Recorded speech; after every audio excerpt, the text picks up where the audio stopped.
name is Owen and I'm 7 years old and Hatchie is my best friend.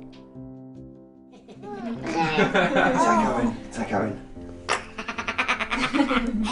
It tickles. Hatchie. Owen's got a rare muscular condition called Schwartz-Jampel syndrome, which affects his muscles. His muscles are always in a state of tension, they never relax. So he's got a really ripped body, and that has a detrimental effect on his balance because his muscles are always stiff. His balance is non-existent, so he has a walking frame to help get him about in a wheelchair for going shopping and longer distances. Because he's always cramping up, I think his pain threshold is slightly higher than normal, so because he's used to it, we don't know when he's hurting properly or if it's just a slight ache or not, just because he's used to living with pain for all his life.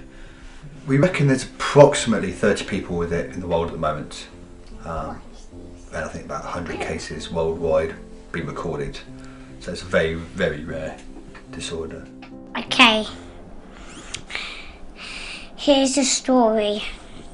Hatchie got tied to a railway line and got hit by a train in North London.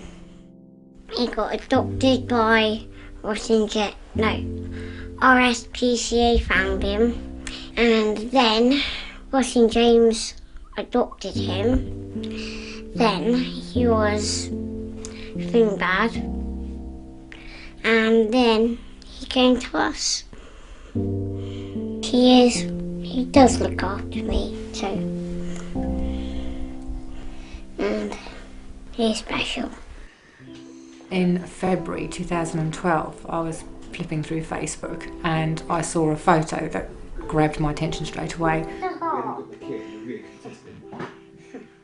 And it was the face of Hatchie staring straight at a camera, and it had come from a friend of mine called Ross McCarthy, and he was looking for somebody to adopt a three-legged Anatolian Shepherd. So I arranged to go up to the Dogs and Kisses business. It was just a pair of eyes in between two Great Dane legs just staring at me, and in that moment I literally took a gasp of breath. I'd never felt like that about any dog ever in my life, and Ross kind of had to hit me and remind me to breathe. He's like, breathe.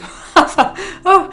Anyway, he brought him in and he sort of came lolloping in. His balance wasn't great because it was only a few weeks after his amputation, and then Ross's partner James said, oh look, and he was wiggling his tail stump, and that's the first time his tail stump had ever moved. And I knew then that Hatchie had chosen us, we didn't choose him.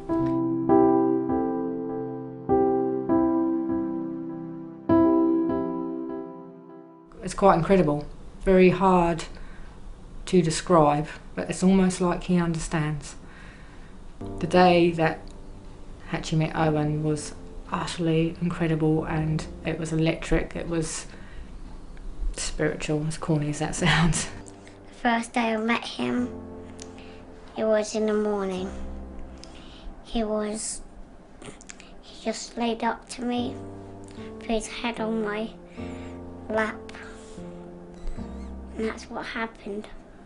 And they've just melted in front of us, and Owen stroked his head and said, hello Hatchie, and there was just like a communication between them that only they will ever understand, and there was an immediate bond. It's like they both knew that each other were different, and there was a instant acceptance of those differences, and that they were going to work together as a team with those differences. I felt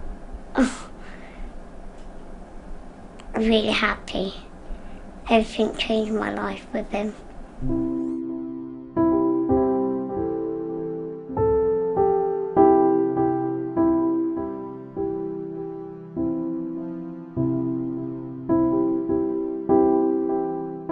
Instead of staring at Owen and asking questions, what's wrong with you, they were asking about Hatchie, because it's very rare to see a three-legged dog, and he loved being able to communicate about Hatchie's story, making old ladies cry about being tied up to a railway line, and he just loved the attention he was getting in a good way, and the confidence in Owen has just grown and grown throughout the last year.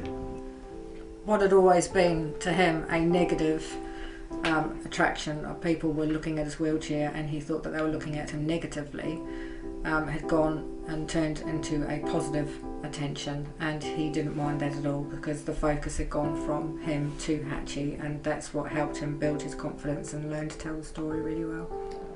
I weren't actually, I was scared of strangers, but now he changed my life to not be scared of strangers now. Now that's closed. You in your bedroom? Yes. Right, come on, off you go.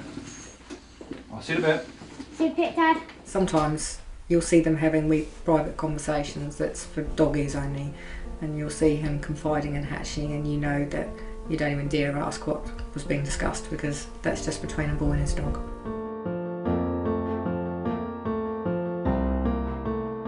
We like going to walks, we get together in my electric wheelchair, and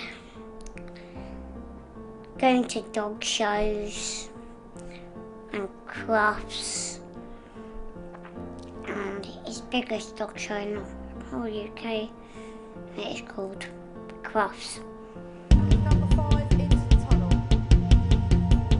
Turning left, very sharp there, very sharp.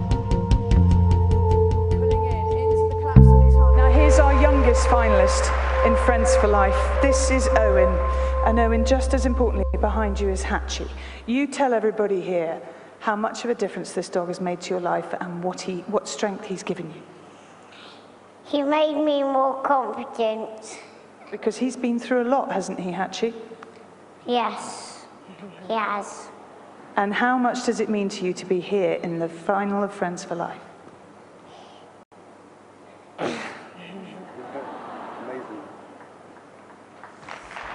I think we can see how much it means in your face.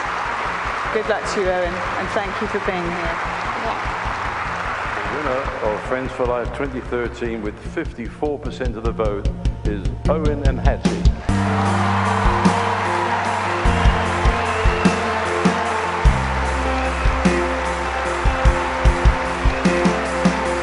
I want to say thank you for all of you for voting for me.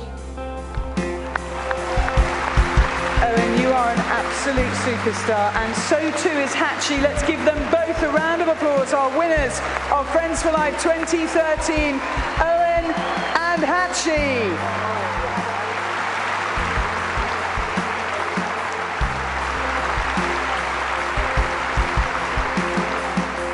What I've taken from the relationship between Hatchie and Owen is that no matter how bad things get, there is always something good in the world.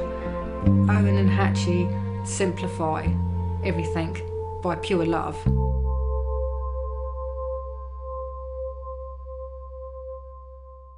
Because that'll make it think my hand is gone.